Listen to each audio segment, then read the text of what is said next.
Hello, this is red onions. இந்த வீடியோவில் நாமான CSR match தான் நம்ம இப்போ பார்க்க போகிறோம். சிஎஸ்ஆர் இல்லை, வெறும் சிஎஸ், வெறும் கிளாஸ் கோட் போயிருக்கோம். சும்மா அந்த கேரக்டர் எப்படி இருக்குது அப்படின்னு சும்மா யூஸ் பண்ணுறதுக்காக சும்மா ஒரு ரவுண்ட் ஃபுல்லாக ஆட்டோமேட்டிக் பிளேயரோட தான் போயிருக்கோம். அதில் 3 பேர் ஆப்போசிட்டில் பார்த்தா ஒரே பேனர் அவத்தரோட இருந்தாங்க. நீங்கள் நோட் பண்ணிங்க அதில் அவங்க எனக்கு தெரிஞ்சு ஒரே டீம்மேட்ஸாக இருப்பாங்கன்னு நினைக்கிறேன். மறுபடியும் அந்த கார்டை காட்டுறேன்.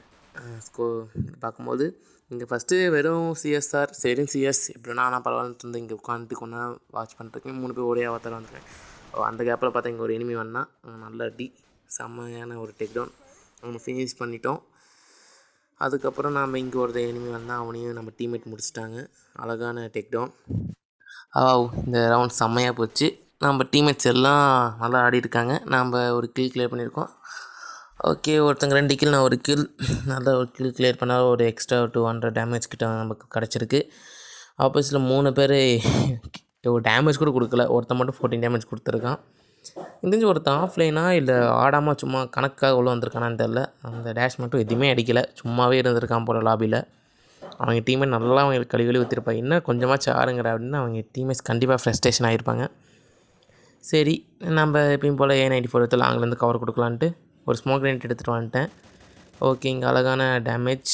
இங்கே நம்மளை அடிக்கிறத பார்த்து சரி நம்ம டைவர்ட் பண்ணால் ஸ்மோக் கிரேனேட் போட்டு இங்கே நிற்பேன். அங்கே ஓப்பனில் வரான், போடு அழகான டேக் டவுன். ஆஃப்லைன் தான் போலவேன். இன்னொருத்த வரான், அவனையும் டேக் டவுன். அங்கே லாங்லேருந்து ஒருத்தன் கவர் கூட. இங்கே இனிமே வந்துட்டான். டக்குன்னு வாழை போட்டு ஓடிடலாம். இங்கே வாழை போட்டாச்சு. இதுக்கப்புறம் இங்கே இருந்தால் நம்மக்கிட்ட லாங் ரேஞ்ச் தான் இருக்குது. அவன் ஷார்ட் ரேஞ்ச் கன் வச்சுருந்தா நம்மளுக்கு சங்குதான்ட்டு இங்கே நான் ஓடிடுவேன். ஓகே, நம்ம ஃபஸ்ட்டு கில்லு எல்லாரும் நம்ம டீம்மேட்ஸ் கிளியர் பண்ணிட்டாங்க. சரி, கொஞ்சம் லூட் அடிச்சுட்டு என்னென்ன கிடைக்குது இங்கே பார்த்துட்ருக்கேன். ஓகே, நாம் 3 கில் அடிச்சிருக்கோம். ஆப்போசிட்டில் ஓகே ஒருத்தன் 0 டேமேஜில் வந்து அவன் தான் உயிரோட இருக்கான். ஓகே, பார்க்கலாம். அப்போது டெசிட்டியில் டேப் வரல. சரி, உள்ளே போய் கிட்டே போய் ட்ரை பண்ணலாம். ஏன்னா நம்ம டீம்மேட் 4 பேரும் உயிரோட 3 பேர் உயிரோட இருக்காங்க. சரி, அவங்க பார்த்துப்பாங்க எப்படியும் அப்படின்ட்டு நான் ஏறி போகிறேன். அழகான டேமேஜ். ஒவ்வொன்றும் 2 அடி 3 அடி 2 அடி செத்துருப்பான். சரி, வால் போட்டான். போர்டு ஸ்கில்லை யூஸ் பண்ணிட்டு உள்ளே போகிறோம். அதுக்கு ஏன்டா அது ஏன் கில்றா, கொஞ்சம் வெயிட் பண்ணியிருந்தால் நானே அழகாக கில் அடிச்சிருப்பேன்டா. சரி, என் கில்லில் அடிக்கிறதுக்கு தடுக்கிறதுக்குன்னே சிஎஸ் ஆனாலும் சரி சிஎஸ்னாலும் சரி எவனாச்சும் ஒருத்தர் வந்துடுறான் போல கருமம். சரி விடுங்க, என்ன பண்ணுறது. அடுத்த ரவுண்ட் நம்ம MP5 எடுத்துட்டோம். ஒரு சிப்போட வெஸ்ட்டு வாங்க தான் காசு இல்லை. கேட்டால் எவனும் வாங்கி தர மாட்டேங்கிறான். ஐ நீட் விக்கெட் போட்டுக்கிட்டே இருக்கேன்.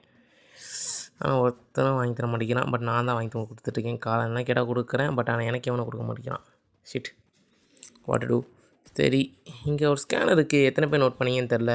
சிஎஸ் ஆனாலும் சரி சிஎஸ்னாலும் சரி நம்ம ஸ்கேனர் ஒன்று இருக்குது. இந்த இடத்துல இருக்கும்போது அது யூஸ் பண்ணிங்கன்னா கொஞ்சம் லேட்டாக யூஸ் பண்ணுங்கள். அப்படின்னா தான் எனிமி இங்கே வராங்கன்னு எக்ஸாக்டாக தெரியும். கிட்ட வரும்போது நீங்கள் கரெக்டாக பார்த்து அடிக்கலாம். மேம்பை பார்த்து எனிமிஸ்க்கும் அது காட்டுன்னு நினைக்கிறேன். ஐ திங்க் காட்டுமா அது சரியாக தெரியல. அது சரியாக நான் நோட் பண்ணுறேன், சாரி. பட் ஆனால் இந்த மாதிரி ஒரு இடம் இந்த மாதிரி ஒன்று இருக்குது. நம்ம டீம்மேட் ஒருத்தங்க ஏறுறாங்க. ஹிகாரி அவங்க அடிப்பாங்களப்பா, அடி வாங்கிட்டாங்க. 40 டேமேஜ் கிரனேட்டில். சரி, ஓப்பன்லேருந்து அடிக்கக்கூடாது, ஃபஸ்ட்டு வால் போட்டலான்ட்டு ஒரு வால் போட்டு வெயிட் பண்ணி A94 எடுத்து அடிச்சிட்ருக்கேன். ஷார்ட் ரேஞ்ச் இருக்குது. அங்கே எத்தனை பேர் இருக்காங்கன்னு தெரில. சரி, க்ளூவால் உடச்சா அங்கே ஒருத்தனை போய் நம்ம ஓசிக்கில் அடிக்க வந்துட்டான் டீம்மேட்டு. போன்றவன் இவன் தானே அடித்தான். எந்த டைம் விடக்கூடாதுன்ட்டு டக்குன்னு பவர் யூஸ் பண்ணி உயிரை கொடுத்து போய் ஒரு டவுனு பவரில் ஒருத்தன் செத்துட்டான். MP5 ஒன்று தான் போடு. இதுதான் ஈஸி டேக் டவுன். நட்கிராக்கர்ஸ் செம்மையாக யூஸ் ஆகுது. டபுள் ரேட் ஆஃப் ஃபயர்னால் சும்மாவா அந்த மாதிரி கேட்குற மாதிரி இருக்குது. ஆப்போசிட்டில் ஒருத்தன் ஆஃப்லைன், அது கன்ஃபார்ம். அங்கெல்லாம் ஓகே, ஒருத்தன் மட்டும் தான் கில் அடிச்சிருக்கான். சரி, பார்க்கலாம். அது நம்ம டீம்மேட் ஹிகாரியை. ஓகே, நம்ம 6 கில் அடிச்சிருக்கோம். 2 டேமேஜ் இருக்குது கொடுத்துருக்கோம். எல்லாம் ஃபேர் கில் தான். நம்ம டீம்மேட் தான் ஒரு கில் அடிச்சிட்டே இருக்கான். சரி, பரவாயில்ல, விட்டுடலாம்.